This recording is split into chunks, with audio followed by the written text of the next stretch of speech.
Hey everybody, it's Adam Farkas along with Paul Farkas. Hi everyone. And welcome to another edition of ODwire TV. And today, Paul, we're going to be talking all about one of your favorite topics, dry eye. Oh yeah, So this, I have it. You have it. You've caused it. No, so dry has been an issue since when you were in practice, way back when. But back then, of course, people didn't know very much about dry eye, right? The etiology was fairly unclear at that point until contemporaries of yours like Don Korb started researching this. Right. And now, of course, today it's very different. Dry eye is something that's pretty well understood, and fortunately there are a lot of new treatments out there and stuff that products that can give patients symptom relief, whereas before it was kind of a crapshoot, right? When you treated hope for the best. Hope for the best. So fortunately today the science is advanced and there are a lot of new products as well. So today's going to be all about that, sort of keeping up and learning about the newest product and what you can do for your patients. And the public will become much more aware of it because the Alcon spokesperson is Venus Williams. That's true, as we were doing our little research this morning. The tennis pro, and she'll be speaking about it to the public. Yep. And we hope that the ODs that are listening to this will get some material that they can use when people ask them about SYSTANE. Yep, to try to build awareness. But fortunately, we don't just have us here today. We have two experts on dry eye as well. Dr. Jennifer Lyerly is the Director of Contact Lens Services at Triangle Visions Optometry, and that's in Cary, North Carolina. So she's written lots of articles on managing dry eye specialty practice. She's been published in Review of Optometry and Review of Optometric Business Management. She's consulted on publications concerning dry eye and ocular surface disease for the Oprah magazine, which I know, Paul, you read all the time. Oh yeah, absolutely. And BuzzFeed, which is, I'm sure, a site that you go to as well. Oh yeah. Suffice to say, Paul, these are actually popular things that people want to read. So, really? Yeah. You don't read Time magazine anymore? No. So she's an expert, and she's out there facing the public and trying to educate them as well, which is fantastic.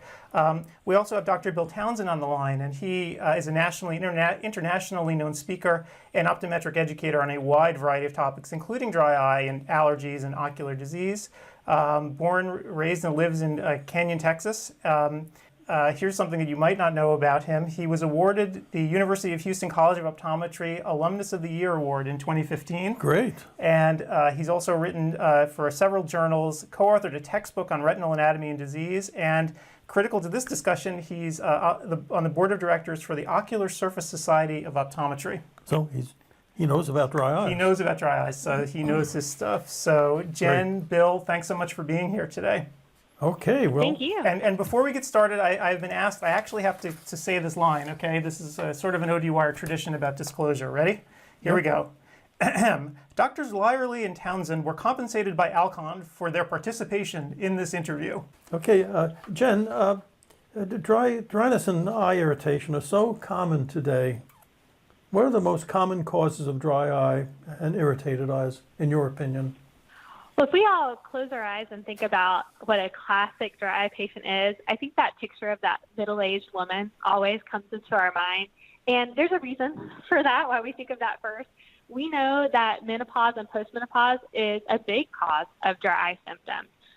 Estrogen and testosterone, that balances in the body, is tied to tear production. And when that gets messed up, it can lead people to have dry eyes. So that's still one of the top offenders, but there's a ton of other offenders out there too that are extremely prevalent in our society. Medications cause dry eye. Some of the most prevalent ones that I know you see every day in your practice: mood stabilizers, antidepressants. Here in North Carolina, allergy season is pretty much year-round, and I have a large majority of my patients that seem to be on a year-round cocktail of Allegra and Benadryl, which is not so great for dry eye, as you can imagine.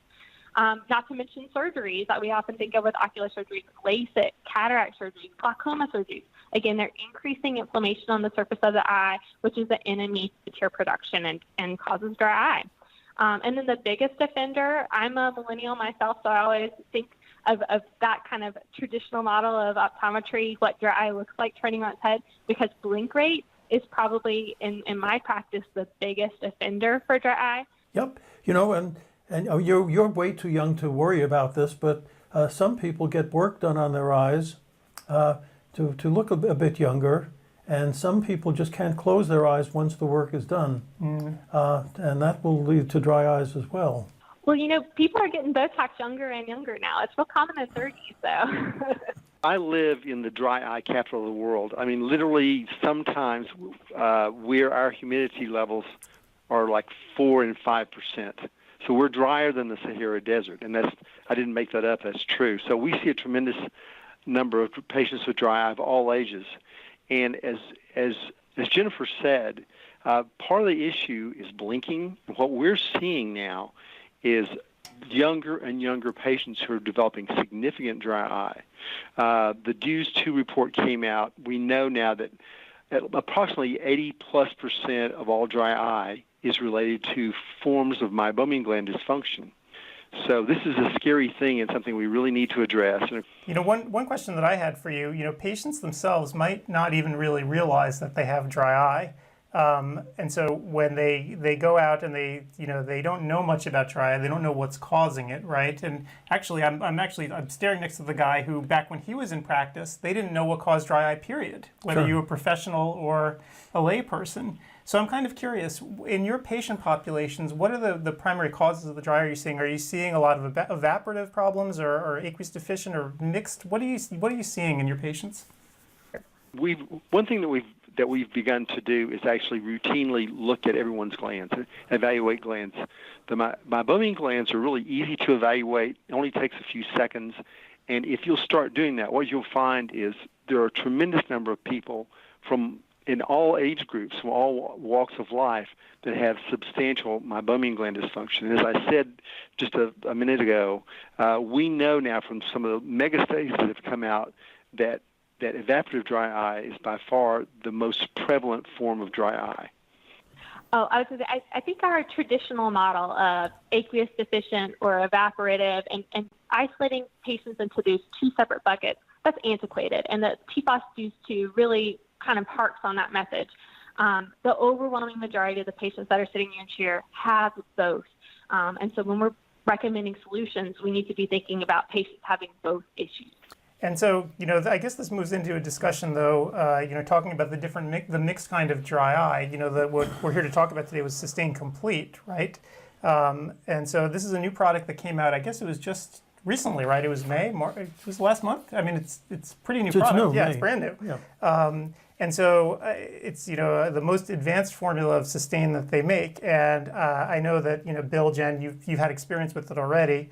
Do you want to just talk to us a little bit about SYSTANE COMPLETE and how it relates to what we just spoke about, the different mixed kind of dry eye? First of all, they essentially what happened, Alcon had two great products. They had Balance and Ultra, which were great. One was for aqueous deficiency, one was for meibomian gland deficiency. And so then they really brought the best of those together. But the thing that fascinates me, and I've been actually very fascinated by this part of healthcare for a long time, is the lipid, instead of being a micromolecular structure, is now a nanomolecular structure. And what that allows the product to do is spread very rapidly over the surface of the eye, cover it much more effectively. And so that was just a tremendous advance in the treatment of dry eye. So it's very good for both evaporative dry eye and as well as meibomian gland deficient, as well as aqueous deficient dry eye. Right. So chemistry question for you guys now. What you mentioned the nanomolecular structure now. What is SYSTANE COMPLETE actually made of, and how does it work? So the active ingredient in SYSTANE COMPLETE is a lubricant we're all super familiar with, propylene glycol. But it's the inactive ingredients in SYSTANE COMPLETE that are really the difference makers in this drop. The biggest one of those inactive ingredients that you're going to hear a lot about when your reps and stuff come out and talk to you is this thing called HP guar. I did not know what HP guar was before, so I had to do some education on myself, but this thing is an amazing component to the tear. It's the viscosity agent. It's the binding agent that's going to combine all those little nano droplet phospholipids and mineral oils seamlessly into the patient's own tear film and then hold them there. And the way this HP guar, this molecule is designed, it keeps the drop liquid when it goes on the eye, so for that smooth, clear, comfortable, immediate symptom relief. But when it interacts with the pH of the patient's own tear film, it turns it into a higher viscosity gel, and that's what locks those moisture particles in and holds it onto the eye for a long-lasting effect. The follow-up question that I had was, the way you described it, how does it make it different from everything that's come before it in terms of the way it works versus other existing products? There's several ways that it's different. One, the rapidity with which it spreads over the surface is remarkable. I mean, I've observed that in the slit lamp just for my own entertainment. And what I see is that we put this drop in and it spreads over the surface very rapidly. I think that's the first thing. It's because of the combination of the components, the HP guar, the lipids, and the cross-linking that occurs. It seems to stay on the eye for quite a long time. And I think that's another thing that contributes to the fact that patients really like it, like the way that it feels, and they like the way that they see. I completely second that. In my patients' experience, the key factors to make a drop successful. And then I need a drop that's going to keep them from having to reach for the bottle over and over and over again. Because if a patient has to put in drops multiple times throughout the day, they're miserable. Those are unhappy people. And the whole reason I'm recommending a tier is to give them symptom relief. So the big advantage of SYSTANE Complete is that it is one simple choice for every type of dry eye. It's one simple choice for your patient, no matter what type of dry eye they have. It's one simple choice for the doctor. You don't have to differentiate the types of dry eye that the patient has. This is going to work for evaporative, mixed mechanism, and aqueous-deficient. Just from a practical point of view, how would you present this to the patient? Now you know they have dry eyes, and you have choices. Would you ever try the material and actually put a drop in and say, what do you think of this? I'm a big believer of putting drops in and having artificial tear drops that I recommend in the office to let them try. One of the biggest times that I'll do this is actually either during the refraction, if I'm spinning dials and getting nowhere, or immediately after the refraction, because to me, that's when dry eye really shows itself. Patients will be sitting there, haven't even moved a lens, and they're like, oh, that was clear. Oh, now it's blurry. Oh, now it's clear.